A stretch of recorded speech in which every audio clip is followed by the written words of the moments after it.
A culpa pela pandemia de coronavírus no mundo tem nome e sobrenome. É do Partido Comunista Chinês. E se você ainda tem alguma dúvida a esse respeito, precisa chegar até o final desse vídeo. Não, a China não criou o novo coronavírus em laboratório.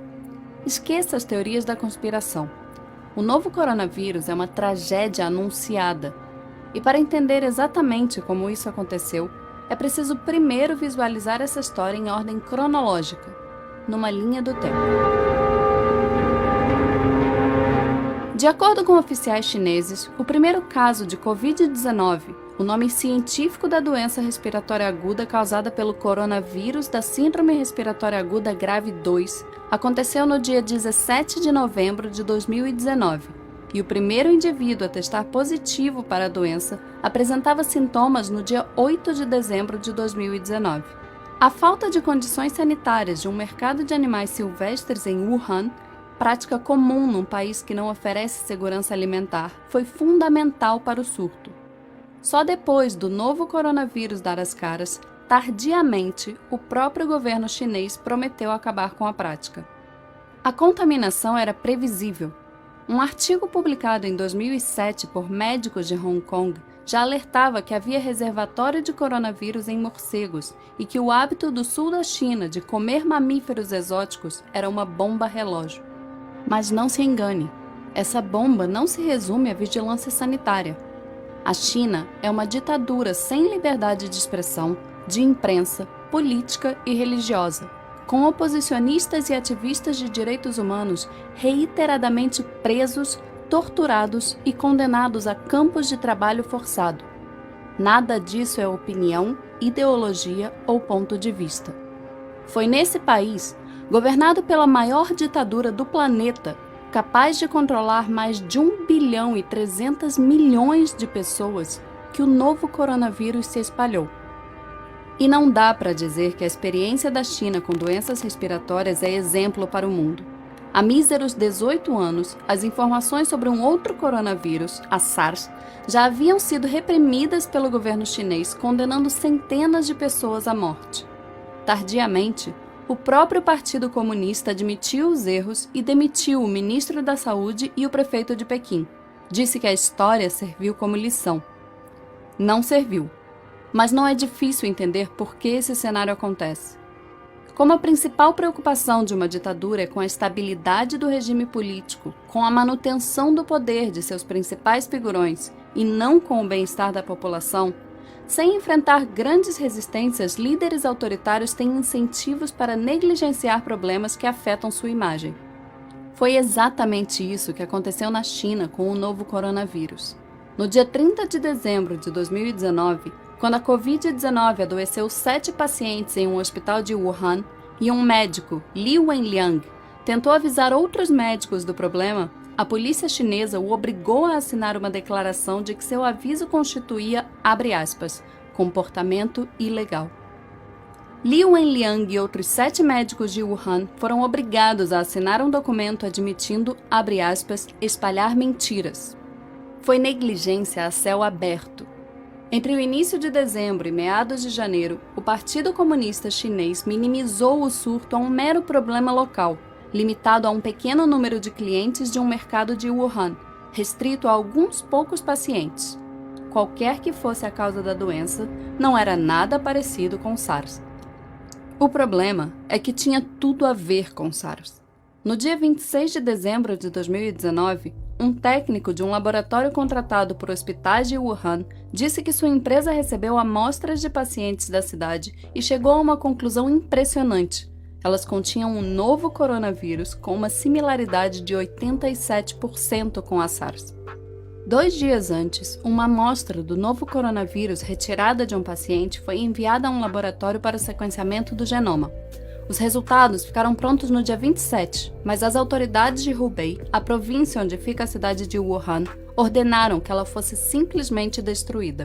Em pleno mês de janeiro, a polícia chinesa ainda controlava as informações, tratando o novo coronavírus como um mero boato. Em Wuhan, esse era o discurso oficial. A polícia apela a todos os internautas para não fabricarem rumores, não espalharem rumores, não acreditarem em boatos. E aqui cabe um parêntese. O Partido Comunista Chinês promove o maior ato de restrição à liberdade de expressão da história da humanidade.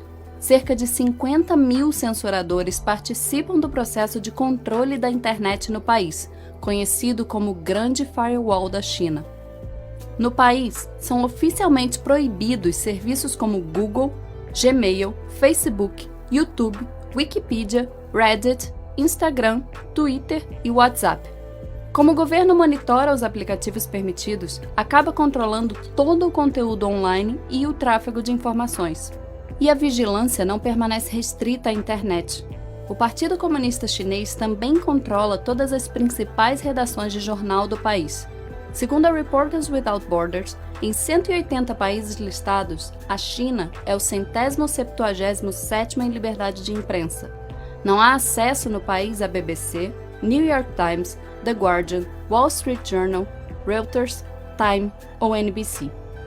Controlando a internet e os veículos de imprensa, o Partido Comunista Chinês não teve qualquer dificuldade em atrapalhar o fluxo de informações da população sobre o coronavírus, colaborando ativamente para que o surto se transformasse numa pandemia.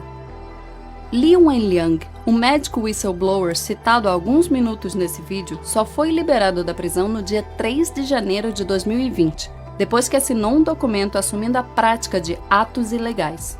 Li contou à CNN que sua família se preocuparia se ele perdesse a liberdade. Como consequência da exposição ao vírus, isolado no trato de seus pacientes, Li acabou contraindo o novo coronavírus e falecendo aos 34 anos.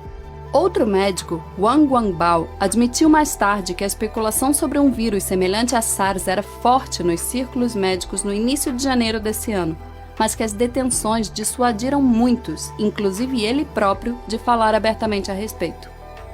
E a comunidade médica não foi a única classe acossada pelo Partido Comunista. A imprensa independente, escassa no país, também sofreu represálias. Em fevereiro, 2 jornalistas chineses, Fan Bin e Shen Qiuxi, desapareceram depois de trabalharem na cobertura do coronavírus em Wuhan e denunciarem as supressões de informações e as ameaças do governo. Qiuxi entrou no topo da lista da One Free Press Coalition. A China só declarou emergência no longínquo dia 20 de janeiro. Quando Wuhan foi isolada 3 dias depois, já era tarde. O vírus estava sendo espalhado por todo o país, levado pelos 400 milhões de chineses que se preparavam para viajar para comemorar o Ano Novo Lunar, pronto para alcançar os 4 cantos do planeta. Durante quase 2 meses, enquanto o vírus se alastrava, o Partido Comunista Chinês aprisionou e intimidou médicos e jornalistas, controlou o fluxo de informação, minimizou os riscos do surto, não ampliou leitos de UTI, nem combateu mercados silvestres. Xi Jinping, o presidente da China, secretário-geral do Partido Comunista Chinês, comentou publicamente pela primeira vez sobre o novo coronavírus apenas no dia 20 de janeiro, mas já no dia 7, quase 2 semanas antes, durante uma reunião do partido, ele admitiu num discurso interno conhecimento do, abre aspas, novo coronavírus. Nesses 13 dias, enquanto negava o surto, o Partido Comunista Chinês organizou 2 grandes reuniões em Hubei e reuniu mais de 40 mil famílias num banquete em massa em Wuhan, na tentativa de bater um recorde mundial. Xi Jinping poderia ter evitado a pandemia. Apenas no dia 4 de fevereiro, assim como no episódio com a SARS em 2002, o Partido Comunista admitiu suas falhas, deficiências e dificuldades na resposta à epidemia e prometeu, abre aspas, melhorar nossas habilidades em lidar com tarefas urgentes e perigosas. Mas mesmo 2 meses depois do surto começar, depois da Organização Mundial de Saúde pedir repetidamente às autoridades chinesas dados sobre as condições clínicas dos médicos e enfermeiros de Wuhan, o governo chinês ainda tinha dificuldade em ser transparente com a comunidade internacional.